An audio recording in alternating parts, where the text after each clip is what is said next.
छात्र छात्री मानक निमंते आसीगला बहुत बड़ खुशी खबर।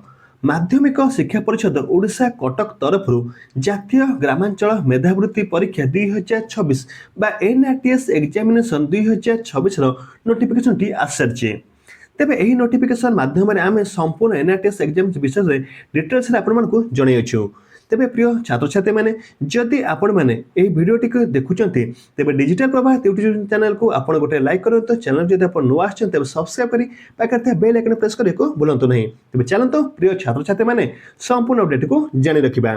तेबे आपण मैंने स्क्रीन पर देखिपे माध्यमिक शिक्षा परिषद ओडिशा कटक तरफ 10/8/2026 विज्ञप्ति नंबर 2242 जातीय ग्रामांचल मेधावृत्ति परीक्षा 2026 एनआरटीएस एग्जामिनेशन 2026 नोटिफिकेशन टी प्रकाश पाई आपण स्क्रीन उपर देखिपे।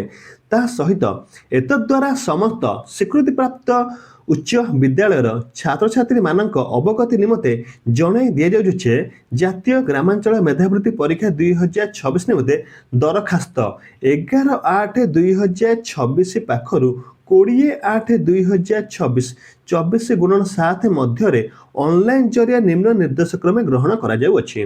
तार माने होची बर्तमान जो एनआरटीएस एग्जामिनेशन नोटिफिकेशन आसीगला 11/8/2026 पाखरु कहूँ अप्लाई स्टार्ट हो जाइए बा ऑनलाइन जो आवेदन माने पंजीकरण वेबसाइट टी ओपन हो सारी जहाँकि लास्ट आम रही 20/8 मात्र 9 दिन यही 9 दिन मध्य आपन को एनआरटीएस टी को अप्लाई करने लगी पड़ो। जदि आप 9 दिन मध्य एनआरटीएस अप्लाई करूना तेज आप एलिजिबिलिटी हो पारे नहीं। तेबे देखो ये लिखा है एलिजिबिलिटी क्राइटेरिया कौन कौन रही है। यही शिक्षा वर्ष में नवम श्रेणी पढ़ुवा इच्छुक छात्र छात्री मैंने मेधावृत्ति निमंते योग्य विवेचित हो पारे केबे ना जो मैंने 9 क्लास पाठ पढ़ुଛନ୍ତି ସେମାନେ ही केवल आपको अप्लाई करेंगे। चलित वर्ष जो मैंने 9 क्लास पाठ पढ़ुଛନ୍ତି 26-27 सेशन जो 9 क्लास पाठ पढ़ुଛନ୍ତି से मैंने केवल आपको अप्लाई करेंगे। किपरि आवेदन करेंगे ऑनलाइन जरिया आवेदन करेंगे बा आमर स्कूल रे अपन आवेदन करेंगे। केवल उच्च विद्यालय प्रधान शिक्षयित्री मान जरिया छात्र छात्री मान आवेदन ग्रहण कर केवल स्कूल रे ही अप्लाई कर कौन जनसेवा केन्द्र में अप्लाई हो पार नहीं।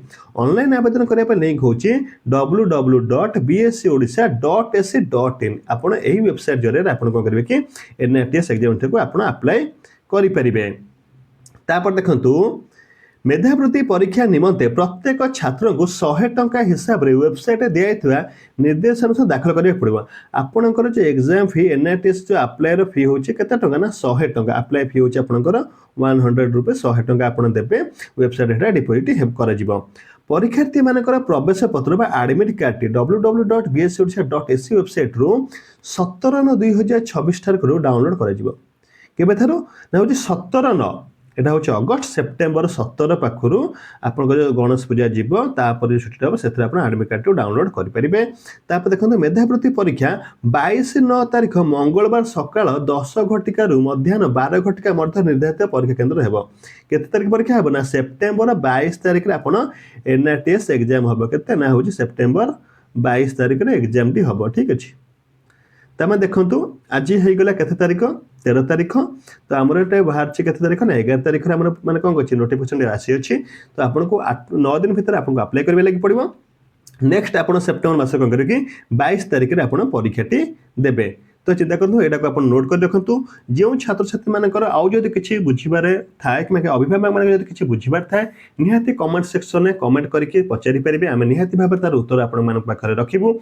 जदि भिडियोटी भल लगी था निहाती गोटे लाइक करेंगे। जब चैनल को आप नुआ आते सब्सक्राइब कर पाखे बेल आइकन प्रेस करने को भूलिए ना। यह द्वारा आम नुआ नुआ भिडियो अपलोड कर। Thank you. जय जगन्नाथ जय श्री राम।